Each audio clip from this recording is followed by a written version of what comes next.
Welcome back to the Open Door with Mickey. All right. So what is this? It's a softball, right? And what should look like a softball? A softball. What should never look like a softball? Your ankles. Let me tell you about one time where both of my ankles looked like this. So I had basically not been working out at all. And I got this sort of like wave of determination and a really great idea to run a half marathon, which sounds good, but mind you, I had not been doing any physical exertion at this point. So I started my training actually running 3 miles. That was like the smallest amount of time. And then I worked my way up to where my biggest run was probably 7 or 8 miles. My body was not used to it. I had not even been walking, to sort of get in shape. So I started my training at 3 miles, and about the time I got to my long run for 8 miles, my ankles got about this size. And it was very unpleasant. It didn't feel good, and it didn't look good. So what ended up happening is I had to quit running because my body wasn't prepared for that amount of physical workout. Probably what would have made the most logical sense is go from like couch to 5K. And I do this all the time. I have a really great idea and I jump full force, not ever really thinking that I might have bitten off a little bit too much more than I can chew. And sometimes I do that during Lent. Like I have all of these really great ideas, like what can I do for Lent? And sometimes I just stockpile it on, spiritual exercise after spiritual exercise after spiritual exercise. And it comes to a point where either I don't have time for it or my goals were not realistic at all. Even though they were well-intentioned, I couldn't possibly get all of those things done. And I got to a point where I would just get discouraged and feel like a failure, and then I would quit. And then no real change happened. So I want to ask you, how's your Lent going? We're a week in.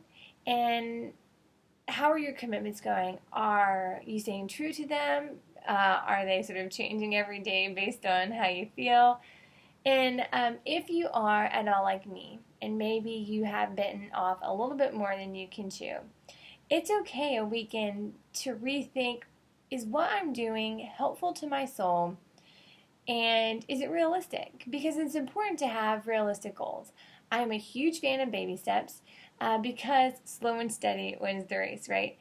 That it's important that as we grow spiritually, we learn that our spiritual muscles are strengthening.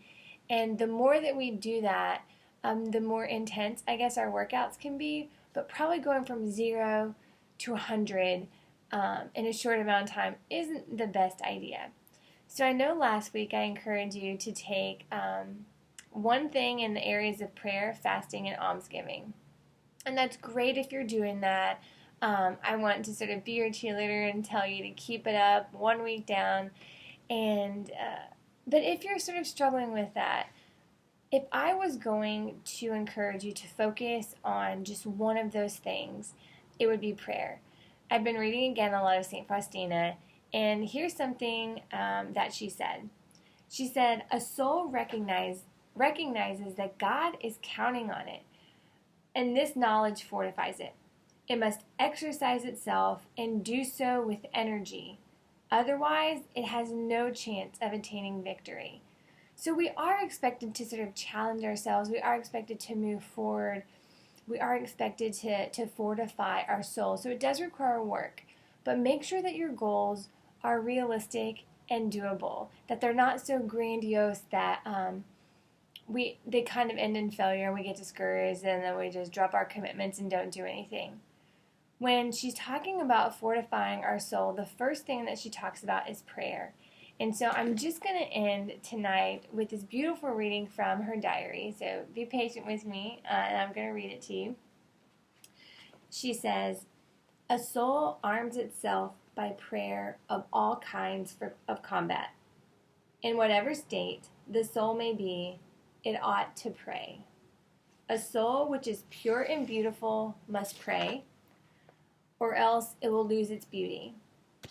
A soul which is striving after this purity must pray, or else it will never attain it. A soul which is newly converted must pray, or else it will fall again. A sinful soul, plunged in sins, must also pray so that it might rise again. There is no soul which is not bound to pray, for every single grace comes to the soul through prayer. So as we were at the beginning of Lent, we've had a little bit of time to test out some of the spiritual exercises that we've been working on. And wherever you are, I encourage you to keep going. And if you feel like you're drowning in all those commitments, if it's a little bit too much that you put on your plate, it's okay to take a step back and do very small, helpful baby steps. And if I was going to encourage you to focus on any of those spiritual exercises, it would be prayer. Increase prayer in your life, even if it's small. 10 extra minutes in the morning when you, or wake up 10 extra minutes in the morning to dedicate to prayer before all of the busyness of your day starts. Or take time in the middle of your workday, like during lunch, to really set some time aside to pray. Pray with scripture. There's all kinds of spiritual prayer reflections, novenas, the rosary, the chaplet. If you have any questions, I'd love to answer, so just comment or send me a message.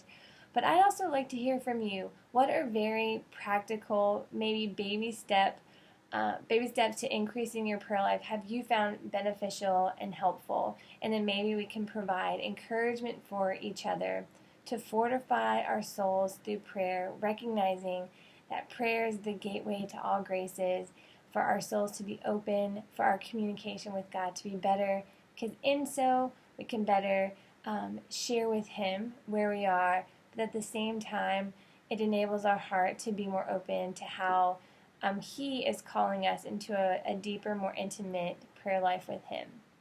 So again, I hope that your Lent is going well. Wherever you are, I want to offer you encouragement. Stay strong, fortify your soul, and pray every day. Take care, and God bless.